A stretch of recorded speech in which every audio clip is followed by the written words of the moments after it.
ఏమయ్యా 3 సార్లు ముఖ్యమంత్రిగా చేసిన నేను ప్రచారానికి వస్తే తలుపులు మోసుకొని కూర్చుంటారేంటి?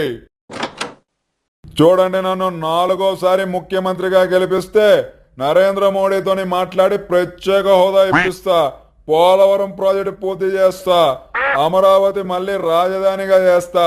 అంతేకాదు, గ్రామ వాలంటీర్గా పనిచేస్తున్న నీ కొడుకుకి నెలకి 10,000 జీతం ఇస్తా. సరేనా? చాలే ఆపబోయ్యా, సిగ్గు నీకైనా ఉండాలి, లేకపోతే అచ్చల్లా డబ్బులు తీసుకుని నీ పక్కన తిరుగుతున్న పావులగడికైనా ఉండాలి.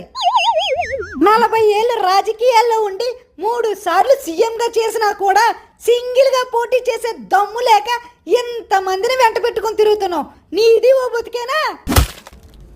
గతంలో కూడా ఇలాగే చెప్పావు, ఇంటికో ఉద్యోగం ఇప్పిస్తానన్నావు, రుణం